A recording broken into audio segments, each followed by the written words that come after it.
idea is go to school, get a job, work hard, save money, get out of debt, and invest for the long term in the stock market. See, why would you save money when they're printing trillions of dollars? The gap between the 1% and 99% is massive. You see, it's not just money. We have to step back and look at the bigger picture. So what do you do? In every one of us is a poor person. There's still a poor person inside me. There's also a middle class person. And the middle class person wants security. They want that steady paycheck. And that is a rich person. And they're all inside of us except that it's not taught. You're taught to go to school, get a job, and get a paycheck. You're not taught how to get rich. If you read Rich Dad, Poor Dad, my rich dad refused to pay me. He said the paycheck was one of the most damaging things you could take in your life. He says the moment you take a paycheck, you're an employee. That's the mindset. So my rich dad never paid me. He drove my poor dad, government employee, nuts. You gotta pay people, you gotta pay people. And Rich Dad was not saying that the paycheck was bad. He says he didn't want to be a slave to money. So as an entrepreneur, if Rich Dad folded, I just started another company. I don't need a paycheck. I don't need anybody to take care of me. If my government doesn't like me, I move to another country because they need entrepreneurs. Mm-hmm. So the entrepreneur is not so much the business. The entrepreneur is really the mindset and the skill sets and the different set of rules.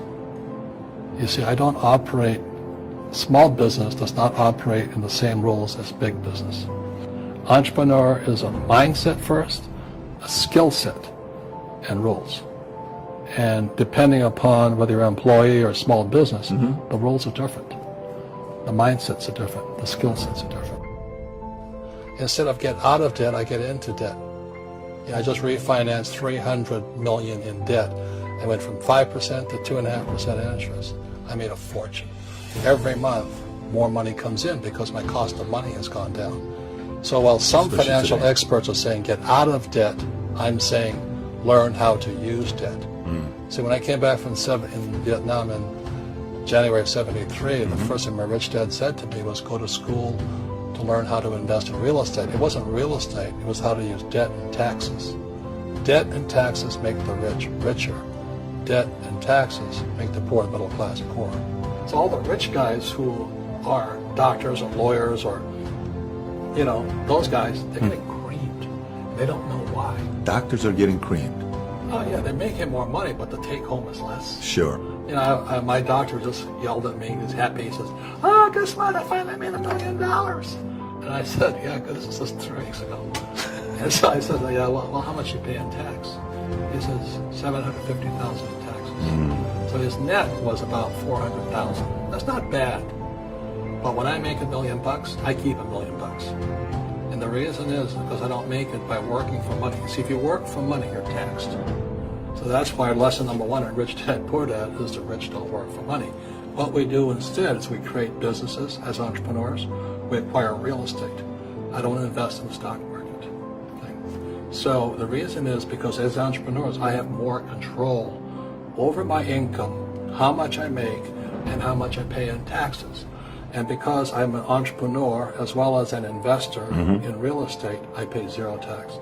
So every time I make, let's say, $1 million as an entrepreneur, I immediately invested in real estate. I have a 4-to-1 step up. So I put $1 million in real estate. I get $4 million from the bank. That's why I love banks. But the banks are screwing everybody else. Terrible, but it's good for me. That's why you say when you print, it's good for you, but when you print, it's bad for people that work for money. Because when you print, savers get creamed and people who work for money get creamed. When they print, debtors get rich. You see, debt and taxes make the rich richer, and debt and taxes make the poor middle class poorer. So when we have obsolete ideas, we get obsolete results. So what's happening for most people, the idea of going to school, getting a job, working hard, saving money, getting out of debt, buying your house because it's an asset, investing for the long term, is obsolete. The world has changed. The world changed in 1971 when President Nixon took us off the gold standard and money became debt. Today, the banks are charging you interest to save money. In other words, banks don't want your money because they printed too much of it. And that's why there's this bubbles in stocks and bubbles in real estate and all this. People are dumping the cash. So as I said in here, savers are losers and cash is trash. And yet people want a high-paying job. Well, that's an obsolete idea. Get out of debt is an obsolete idea. You should learn how to get into debt, how to use debt to get rich, and they'll never teach you about taxes. The reason the 1% is way up here and the 99% are going this way is because when you print money, two things happen: inflation and taxes. It's going to crush you. And any entrepreneur thinks, I'm just going to make money, I'm going to start a business and make a lot of money because of what we talk about. They really have got to smell the roses, man. You know, that's not what the real entrepreneurs are doing. Most entrepreneurs, there's 28 million small business owners in America. 24 million are one-person entrepreneurs. They're called non-employee entrepreneurs. So because that's what happens is when people don't really understand what an entrepreneur does. So most people are self-employed, but they're not really entrepreneurs. The self-employed pay the highest taxes of all, and nobody tells them that. Yeah, it's also called the entrepreneurial spirit. But what we were actually talking about was there's no such thing as a bad economy. You know, there's the external, you and I, we all have an external economy, but we also have an internal economy. And the willpower is to change our internal economy. So for me, I can see the good and I can see the bad. I don't really give a damn because I'm going to be rich anyway.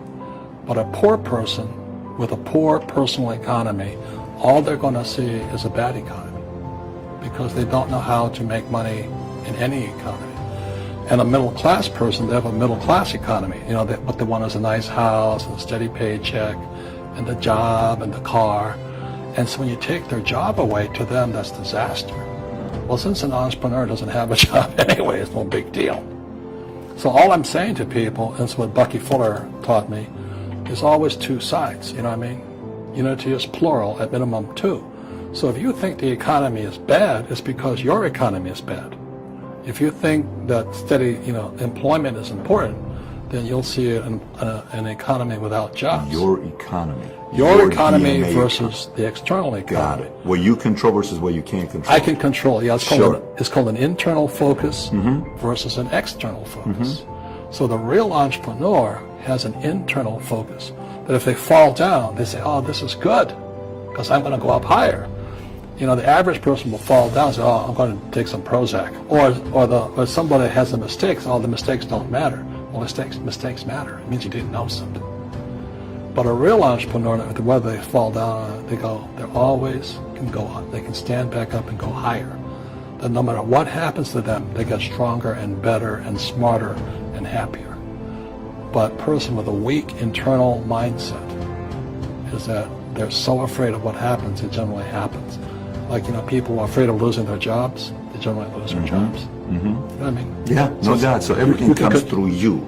Yeah, so the entrepreneur first job is to control inside here, not outside there. And that's why my rich dad never gave me a paycheck. He says, the moment you take that paycheck, you're an employee. You've got to be stronger than that. It's much